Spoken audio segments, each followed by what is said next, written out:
नमस्कार, मैं हूं आपका दोस्त अमन दुबे। प्यारे साथियों, बहुत सारे लोगों से मैं आपकी मुलाकात करा रहा हूं, लेकिन आज मैं ऐसे शख्स से मैं आपकी मुलाकात कराऊंगा जिनको भारत ही नहीं पूरा विश्व जानता है। जी हां, आप मेरे बगल में बैठे ऐसे मसीहों को देख रहे हैं, ऐसे मसीहों को देख रहे हैं जिनकी पूरी दुनिया मुरीद है। हाँ, मैं बात कर रहा हूं बॉलीवुड एक्टर, बॉलीवुड के बेहतरीन अभिनेता। और मैं ऐसे कौन से सीरियल का नाम ना लूं जिसमें इन्होंने किरदार ना किया हो, जिन्होंने रोल ना किया हो। तो शुरुआत करता हूं मैं सबसे पहले जो मेरा सबसे फेवरेट है, जिसको मैं बचपन से देखता चला रहा हूं, श्री कृष्ण सीरियल। श्री कृष्ण में मामा शकुनी का किरदार निभा करके एकदम अमर हो चुके हैं, जिनका नाम है जेपी शर्मा सर। सर, बहुत बहुत स्वागत, अभिनंदन है सर आपका। धन्यवाद। प्रयागराज की धरती में सर पुनः आपका स्वागत, अभिनंदन है। Thank you. सर, आज आप पूरे दुनिया में जाने जाते हैं और कहीं ना कहीं आप एक बेहतरीन अभिनेता हैं। तो अभिनेता की जर्नी और डायरेक्ट सेलिंग मोटिवेशनल स्पीकर की जर्नी कैसे रही? और बहुत सारे लोग कहते हैं कि जब अभिनेता एक अच्छी जिंदगी आपकी चली रही थी तो क्यों आपने नेटवर्क मार्केटिंग को चुना, और इसको चुनने से पहले अभिनेता बनने की कहानी क्या रही? कैसा रहा सर शुरू का दौर आपका? थोड़ा सा हमारे दर्शकों को बताना है सर, क्योंकि दर्शक आपसे बेइंतहा मोहब्बत करते हैं और मेरे जैसे जाने कितने लोग आपसे आपकी जर्नी को जानना चाहते हैं सर। Thank you. मैं राजस्थान का रहने वाला हूँ और बहुत ही गरीब परिवार में पैदा हुआ। मैं 1 साल का था तो पोलियो हो गया था। इसका मतलब यह था कि ईश्वर ने चैलेंज तो मुझे 1 साल की उम्र में ही देने शुरू कर दिए थे। 15 साल तक मैं बड़ी मुश्किल से स्कूल चल पाता था। उसके बाद मैंने योगा प्राणायाम किया। मैं अक्सर मेरे स्पीच में लोगों को बोलता हूं कि जब मैं 5वीं पास करके मैं जब हाई स्कूल में गया तो बड़े बड़े बच्चों से वहां मुलाकात हुई तो कोई रोटी छीन के भाग जाता, कोई धक्का दे के गिरा देता। बड़ी मुश्किल वाली जिंदगी थी। तो मैं घर आके मेरी माँ से पूछता कि माँ मैं क्या करूं? तो मेरी माँ मुझे बोलती थी कि बेटा मैं क्या करूं? तो ये स्पीच में मैं कई बार बोलता हूं कि 5-6 साल तक मेरी माँ और मेरे बीच में सवाल जवाब चलता रहा। मैं उसको रो के डेली पूछता था कि मैं क्या करूं, और वो हमेशा पलट के बोलती थी कि मैं क्या करूं। एक दिन मुझे समझ में आया कि उसने जो करना था वो कर दिया। उसने मुझे पैदा कर दिया, पाल पोस के बड़ा कर दिया। बाकी का जो करना है वो मुझे करना है। तो मैं आपके इस इंटरव्यू के माध्यम से मैं सबको एक मैसेज देना चाहूंगा कि जिंदगी में आप पैदा हो गए, बड़े हो गए, कोई नहीं आएगा, आप ही को करना पड़ेगा। कामयाबी भीख में नहीं मिलती है, उसे हासिल करना पड़ता है। दुनिया की कोई भी कामयाबी आप ले लीजिए। तो मैंने योगा प्राणायाम शुरू किया। योगा प्राणायाम जब किया तो गली के लोगों ने मजाक उड़ाया। तो मैंने शमशान घाट में अपना अड्डा बना लिया। शमशान घाट में, जहां जाने से लोग डरते हैं जी। तो मैं वहां हाजिरी लगा के स्कूल में, और मेरे स्कूल के बगल में ही था, तो मैं शमशान घाट में आ जाता, 3-3, 4-4, 5-5 घंटा एक्सरसाइज करता। और मजे की बात थी कि गरीबी से लड़ रहे थे तो खाने पीने को मिलता नहीं था। तो सनातन हिंदुओं में कल्चर होती है कि 10-12 साल का बच्चा मरता है तो उसको जमीन में गाड़ देते हैं, और उसके ऊपर कोई मिठाई रख देता है, कोई 2-4 दिन के बाद आके उस पर फल रख देता है, कोई केला, सेब वगैरह। अब चूंकि मेरा वो अड्डा था तो मैं वो सफा चट कर देता। तो मेरा योगा भी शुरू हो गया और खाने पीने के लिए भी अच्छी मुझे चीजें मिलने लग गई। तो मैं ये कह सकता हूँ कि मेरी जो है वो ढंग की परवरिश जो है वो माँ ने तो की, लेकिन शमशान में मुर्दों ने भी मेरी परवरिश की। मुर्दों ने आपकी परवरिश की? बिल्कुल सर, बिल्कुल। मैं काजू कतरी है या कुछ इस तरह की चीजें वो चट कर जाता। और मैं चूंकि कसरत करता था, मुझे बहुत भूख लगती थी, तो मैं समझता था शायद ये डेस्टिनी है कि कसरत करूंगा तो भूख लगेगी, भूख लगूंगा तो खाने का इंतजाम भी होना चाहिए। तो शायद ऊपर वाले ने सेटअप कर दिया था कि बेटा वहां तुझे मिलेगा खाने का, चिंता मत करो। तो कहते हैं जहां चाह वहां गा। फिर मैंने योगा प्राणायाम में कई अवार्ड विन किए। उसी दौरान मैं ड्रामाज वगैरह में भाग लेने लगा।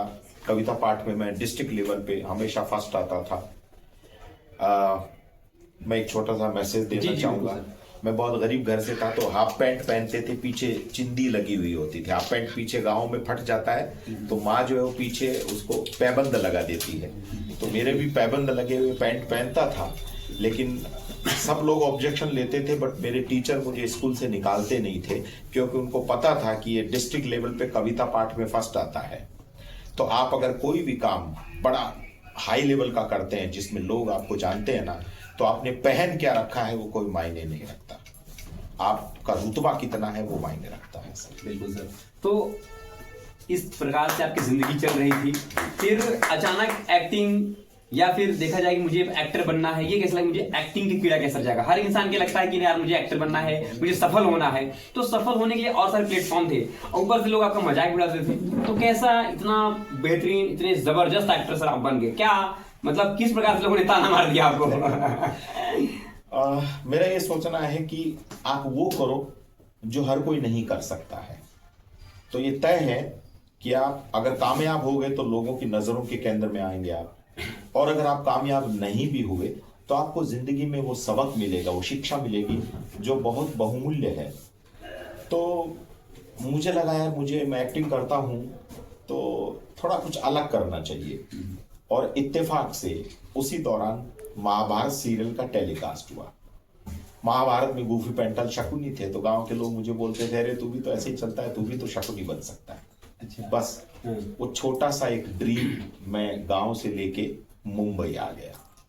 मेरे पिताजी को पता चला कि ये फिल्म लाइन में जाना चाहता है, तो उन्होंने मेरे पर कतर दिए, उन्होंने मुझे आसाम भेज दिया। आसाम? आसाम, गुवाहाटी। जी जी। मैं जिंदगी में पहली बार घर से निकला, गुवाहाटी गया, लेकिन मेरे एक चाचा का लड़का मुंबई रहता था, मैंने उसके साथ पहले से सेटअप कर लिया था। बस मैं मुंबई पहुंच गया। मैं मुंबई पहुंचा, पिताजी को पता चला, तो उनका एक बढ़िया सा लव लेटर आया कि मेरे लिए तू मर गया है। तो मेरे दोस्त ने कहा, मैंने कहा कोई इशू नहीं है, जब कामयाब हो जाऊंगा तो सारे रिश्ते अपने आप जिंदा हो जाएंगे। मैं फिर एक मैसेज देना चाहूंगा, आप क्या कर रहे हैं, लोग नाराज हो रहे हैं कि खुश हो रहे हैं, आप उनके बारे में सोचोगे तो आप कुछ नहीं कर पाओगे। पहले तो आप अपना एक लक्ष्य तय करो कि मुझे वहां तक जाना है। उस लक्ष्य के बीच में कोई भी आए आप ध्यान मत दो, क्योंकि जिस दिन आप लक्ष्य पे पहुंचोगे वही रिश्तेदार जो रूट के चले गए थे वही आपको आके अप्रिशिएट भी करेंगे। बिल्कुल सर। तो बस मुंबई पहुंचा, लेकिन मेरी भाषा अच्छी नहीं थी। फिर जलाल आगा साहब से मैंने संपर्क किया, मैंने उर्दू सीखी। बड़ी लंबी कहानी है, संघर्ष का दौर था। जी, जी, जी। दोस्तों के मांग के कपड़े पहनता था, लोकल ट्रेन का भाड़ा कोई और दे देता था। पैसे वाले लोग बड़े बड़े फोटोग्राफ्स ले लेके उस जमाने में 94, 93 में 20, 25 हजार का बड़ा बड़ा एल्बम, ऐसे सूट वूट पहने हुए वो फोटो खिंचवाते थे, और मेरे पास 3-4 फोटो होते थे, और मैं स्ट्रगल करता था, अलग अलग प्रोड्यूसर्स के यहाँ जाता था। मैं बोलता था, सर अच्छा एक्टर हूँ, रोल दे दीजिए। बड़ा कई जगह अपमान भी होता था, लेकिन मैं समझता था कि ये एक प्रोसेस है। मेरा टारगेट है एक्टर बनना, तो ये एक प्रोसेस है। जैसे आपका टारगेट है बड़ा पत्रकार बनना, तो ये बीच में जो होगा ना वो एक प्रोसेस है। जैसे बच्चा तो उसी दिन पैदा हो जाता है जिस दिन माँ बाप बच्चा पैदा करने की ठान देते हैं, लेकिन 9 महीने का प्रोसेस है, राइट सर? जी बिल्कुल। तो वैसे ही मुझे लगा ये प्रोसेस है, और इस प्रोसेस को मुझे पार करना पड़ेगा। और फोटोग्राफ्स मेरे रंग लाए, और मैं फिर थिएटर में चला गया, नाटकों में काम किया। मैंने 2 बार महाराष्ट्र का बेस्ट एक्टर का अवार्ड विन किया। महाराष्ट्र में बेस्ट एक्टर? Yes sir. और मैंने उर्दू जबान, जलाल आगा साहब का मैं शुक्रगुजार हूँ कि उनसे मैंने उर्दू सीखी, हिंदी सीखी, मेरी भाषा पर मेरी कमांड हुई, और मुझे रोल मिला। शकुनी का ऑडिशन देने के लिए मैं गया, मैंने ऑडिशन दिया। मैंने जिंदगी में पहली बार रामानंद सागर साहब से मिला, 1995 की बात है। मुझे 6 साल हो गए थे स्ट्रगल करते हुए। मैं फिर एक मैसेज देना चाहूंगा, लोग MLM करते हैं, लेकिन क्या होता है ना, 2-4 महीने ही MLM करके थक जाते हैं, बिल्कुल है ना? जी, जी। अरे अब नहीं होगा, हमसे नहीं होगा। अरे आजादी भी हमें 90 सालों के बाद मिली, मुझे रोल 6 साल के बाद मिला।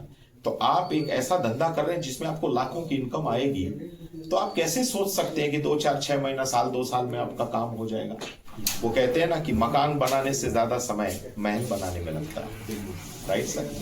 तो बस वहां मुझे शकुनी का किरदार मिला, और बस बात इतनी आई कि रामानंद सागर साहब ने मुझे पासे दिए, तो मैंने कहा पासे नहीं लूंगा, तो उन्होंने कहा बस आ गई चर्बी, ये हाथ। यस जी जी। बोले आ गई चर्बी। मैंने कहा सर मैं समझा नहीं। बोला पासे नहीं लेगा तो ये तो वही हो गया, सैनिक जो है वो बॉर्डर पे जा रहा है, बोलता मैं हथियार नहीं लूंगा। तो पासे नहीं लेगा तो फिर तू करेगा क्या? शकुनी का हथियार है वो। मैंने कहा सर मैं अगर पासे लूंगा तो गोफी जी की नकल हो जाएगी। गोफी जी का भी अभी सीरियल आके गया। तो फिर उन्होंने बोला कि तुम क्या करोगे, क्योंकि मैंने थिएटर किया नहीं, मैंने थिएटर को जिया। मैं प्रति थिएटर पे झाड़ू पोछे का काम करता था, मैंने उसी थिएटर पे उसी जगह मैंने बेस्ट एक्टर का अवार्ड लिया।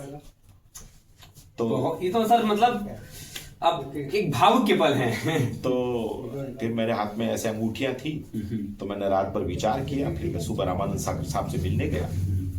तो मैंने कहा सर ये एक स्टाइल बनाएंगे। शकुनी जब भी कोई षड्यंत्र वाली बात सोचेगा तो ऐसा स्टाइल करेगा, और इसका मतलब ये है कि दुर्योधन को वो अपने बातों में ले रहा है। तो ये मेरा मैनरिज्म बड़ा पसंद आया रामानंद सागर साहब को, और कई लोग इस मैनरिज्म को करने की ट्राई करते हैं लेकिन हो नहीं पाता। तो मैं अक्सर बोलता हूँ हो जाएगा, बस आप ऐसा सोचो पैसे को बटोरना है, पैसे को बटोरना है। तो वहां से जिंदगी की शुरुआत हुई मेरी। और एक सफल अभिनेता भी आप बन गए थे, बहुत सारे लोगों के दिलों में राज करते ही थे। तो सर फिर नेटवर्क मार्केटिंग या फिर देखा डायरेक्ट सेलिंग की दौर कैसे आपकी जिंदगी में आ गई?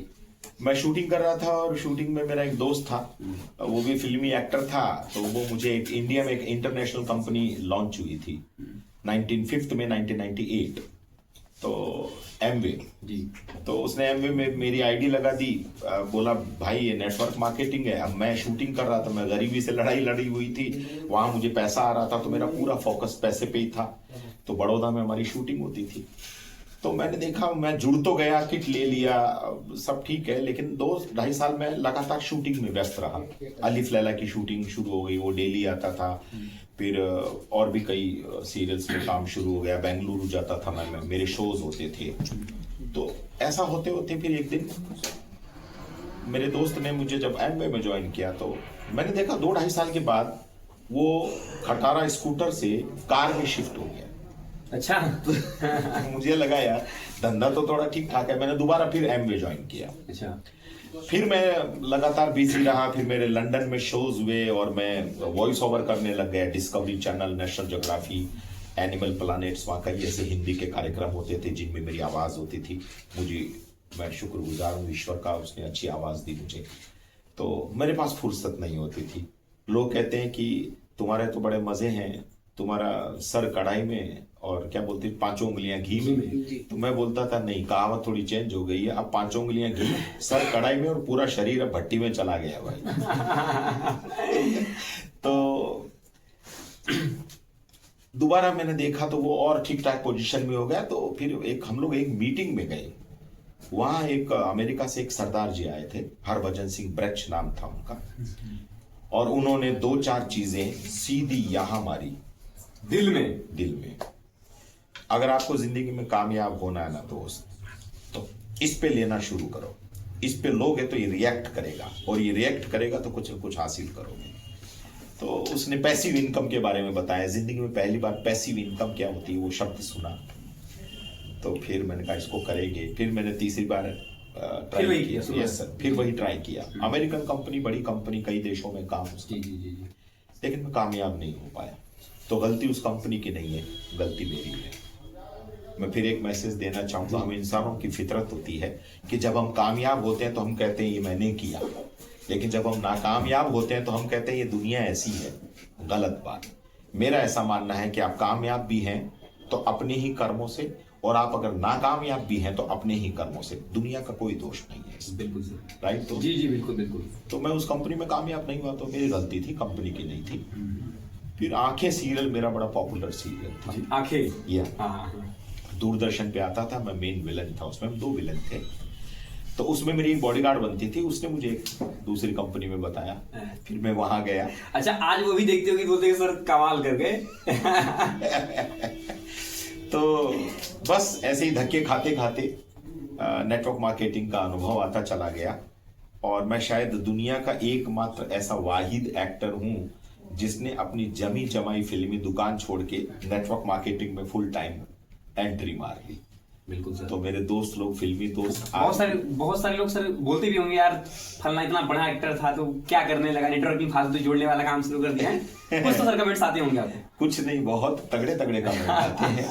और हमारे फिल्मी एक्टर सब लोग बोलते हैं कि ये जेपी जो है वो ये शुरू से ही पागल था और अब ये कंप्लीट पागल हो गया और सबको पागल बनाएगा। और मैं कहता हूँ भाई लोगों को रोजगार देना अगर पागलपन है तो मैं कंप्लीट पागल होना पसंद करूंगा। लोगों को गंभीर बीमारियों से मुक्ति दिलाना अगर पागलपन है तो मैं खुशनसीब हूं कि मैं ऐसा पागल हूं और देश को आयुर्वेद के जरिए समृद्धि पे ले जाने के इस मिशन पे अगर निकला हूं और इसमें अगर पागलपन को मानते हुए लोग अगर मुझे कुछ भी कहें तो मुझे सब मंजूर है, क्योंकि इस पागलपन का अपना ही मजा है। क्या बात है। राइट जी जी। जब कोई मिलता है और कहता है सर ये गंभीर बीमारी थी और आपकी दवाइयों से ये बीमारी ठीक हो गई, तो इतना अच्छा लगता है। मतलब लगता है कोई पिछले जन्म का पुण्य था जो इस जन्म में काम आपको मिल रहा है। Yes sir, yes sir. तो साथियों आप देख रहे हैं ना कैसे दिग्गज पर्सनालिटी को जो पूरे विश्व जिनकी करुणा करता है। काश मैं भी बचपन में जब मैं सीरियल देखता था तो मैं सोचा करता था कि यार कृष्ण भगवान इतने सुंदर, शकुनी मामा इतने बढ़िया किरदार, क्या कभी मुलाकात हो पाएगी। लेकिन मुझे नहीं पता था कि तीर्थों के राजा प्रयागराज में सर के दर्शन करने का मुझे भी सौभाग्य प्राप्त हो जाएगा। सर ये तो मेरा परम सौभाग्य है कि आप जैसे दिग्गज से मिलने का मौका मिल रहा है और आपका इतना कीमती टाइम मुझे मिल रहा है सर, कहीं ना कहीं लोगों के लिए भी, क्योंकि आपकी बातों को बहुत सारे लोग सुनने वाले हैं अभी, और क्योंकि प्यार तो आपको बहुत ज्यादा करते हैं और आपकी बदौलत मुझे थोड़ा प्यार मिल जाएगा। नहीं मिलेगा ही मिलेगा। मैं आप सब लोगों को एक मैसेज दे दूं, अमन मुझे पिछले 1 साल से फॉलो कर रहा है, 1 साल से, और कई बार ऐसा हुआ कि इसने फोन किया और मैं व्यस्तता की वजह से फोन उठा नहीं पाया और मैं रिप्लाई भी नहीं कर पाया। ये मेरी गलती है, मैं सार्वजनिक रूप से बोलता हूँ।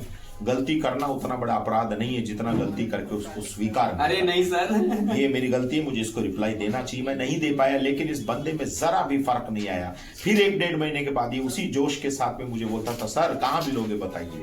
ऐसा कई बार हुआ। तो मैं सबसे पहले तो अमन को बहुत बहुत धन्यवाद दूंगा। फॉलो अप का ये जीता जागता एग्जाम्पल है। मतलब नेटवर्क मार्केटिंग में लोग 2 बार फोन नहीं उठाता तो बोलते हैं साला मेरा फोन नहीं उठाया, अरे उसको तो, ऐसा नहीं होना चाहिए। फॉलो अप सबसे बड़ा गुण है और इस आदमी से मैंने सीखा फॉलो अप। कभी भी इस बंदे ने कभी भी पलट के नहीं बोला सर आप मेरा फोन नहीं उठाते हैं, मैंने इतनी बार कॉल कर लिया, कभी भी नहीं। ये फॉलो अप का कमाल है कि, और मजे की बात है मैं प्रयागराज आया हूं सोशल मीडिया के जरिए, जो सनी जी ने और आप लोगों ने जो प्रयास किया उसके जरिए इनको पता चला। इस बंदे ने तुरंत फोन किया मुझे, बोला सर मैं मिलना चाहता हूं आपसे। तो दोस्त इस अमन दुबे के माध्यम से भी आप फॉलो अप सीख सकते हैं। आप अगर धंधे में हैं तो आपको 10 बार नहीं 50 बार फॉलो अप करना पड़ेगा। ईगो नाम की चीज को निकाल दीजिए। ईगो जैसे ही आप निकालोगे आपकी तरक्की कंफर्म, बूस्टर लग जाएगा। अभी तक तो सर मैं ये सोचता था कि मुलाकात होगी, आपने इतना शब्द बोल दिया मेरे लिए तो मेरा सौभाग्य तो और बदल गया प्रभु। Very nice, God bless you, very nice. तो साथियों ये हैं जिनके नाम से आप जानते हैं शकुनी मामा।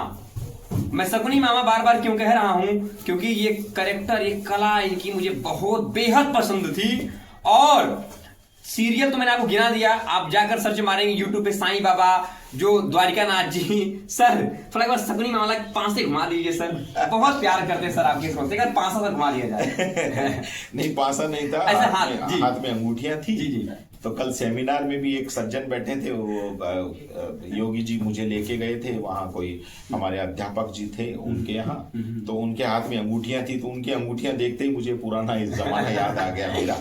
तो मैं उनको बोल रहा था, बोला सर ये जो अंगूठियां हैं, तो क्या था मेरा थॉट क्या था कि जब षड्यंत्र आए दिमाग में, तो अपने हिंदू कल्चर में क्या होता है, कहते हैं लोग कहते हैं कि कुछ आड़ा टेढ़ा आदमी, कुछ गंदा आदमी होता ना, तो उसका कुछ ना कुछ एक जेस्चर चलता रहता है। तो मेरे दिमाग में बस यही बात क्लिक की। तो मैंने सोचा मैं अगर ऐसे करूं तो फिर लगा यार माइथो सीरियल है, उसमें ऐसा करना अच्छा नहीं है, गंदा लगेगा। तो फिर मैंने मैनरिज्म बनाया, 4 अंगूठियां मैंने इस पे लगाई। और शकुनी जब भी षड्यंत्र वाली बात करेगा, थॉट प्रोसेस उसके इधर आना शुरू हुआ। और जैसे आप कोई डॉगी है, मैं माफी चाहता हूँ एग्जांपल दे रहा हूँ, डॉगी है कोई पप्पी छोटा सा, आप उसको, तो उसकी पूंछ ऑटोमेटिक हिलने लगती है, राइट? वो मतलब कुदरत है, वो नेचर है वो। तो वैसे ही शकुनी के दिमाग में जैसे ही कोई षड्यंत्र वाली बात आई, बस आने के साथ ही मेरी उंगलियां ऐसे घूमने लगती थी। अपने आप मेरे दिमाग में आ जाता था। तो मुझे पापा जी कई बार बोलते थे, अरे तूने बड़ा टाइमिंग पे किया। मैंने कहा सर मुझे नहीं पता, मुझे दिमाग में ऐसा आया कि ये षड्यंत्र वाली बात है, और षड्यंत्र का मतलब है इसको जाल में खींचना है, तो इसको इन उंगलियों में उलझाना पड़ेगा, नहीं तो ये आएगा नहीं मेरे पास। तो ये मेरा मैनरिज्म बड़ा हिट हुआ सर। क्या बात है, आज तो एकदम मतलब लगता है कि आज प्रयागराज में रहने का और प्रयागराज में आने का मेरा दिन सफल हो गया। इतने बड़े दिग्गज, इतने बेहतरीन अभिनेता जो कलाकृतियां हैं, कला का कदरदान मैं भी हूं, और सर नतमस्तक हूं आपके सामने। बेहतरीन इंसान और इतने बड़े कलाकार, और सबसे बड़ी बात कि लाखों लोग की जिंदगी सर बदलने का आपने जो पेड़ उठाया है, ये सर काबिले तारीफ है। Thank you. और जनता जनार्दन सर आपको देख रहे, जनता के लिए सर एक शब्द क्या कहना चाहेंगे जो आपको लोग देख रहे हैं, उनके लिए कुछ संदेश सर? मैं इतना ही कहना चाहूंगा, जिंदगी मौके कम धोखे ज्यादा देती है, तो जब भी मौका आए तो उसको शक की नजर से मत देखिए, मौके को पकड़ लीजिए, मौके को बुना लीजिए। बस आप कोई भी काम करते हैं उसको उसमें पूरी आत्मा लगा के काम कीजिए। तो जनता से मैं कहूंगा, आप बेरोजगारी का ठीकरा सरकार पे फोड़ते मत फोड़िए, आप बीमारी का ठीकरा दूसरों पे फोड़ते मत फोड़िए। सबके जिम्मेदार हम ही हैं, हम ही को स्वस्थ रहना पड़ेगा, हम ही को रोजगार जुटाना पड़ेगा। तो आप आयुर्वेद के माध्यम से, आज कोरोना के बाद आयुर्वेद पूरे विश्व पटल पे छा गया है, आप आयुर्वेद के माध्यम से लोगों की गंभीर बीमारियों का इलाज कीजिए। मैं अपनी पूरी फिल्म लाइन छोड़ के आ गया आयुर्वेद के माध्यम में काम करने के लिए। अब आप सोचिए कितना बड़ा है। लोग फिल्म इंडस्ट्री को बड़ा बोलते हैं, मैं बोलता हूं आयुर्वेद अनंत है, बड़ा नहीं अनंत है। तो आयुर्वेद के माध्यम से लोगों को गंभीर बीमारियों का इलाज करते हैं।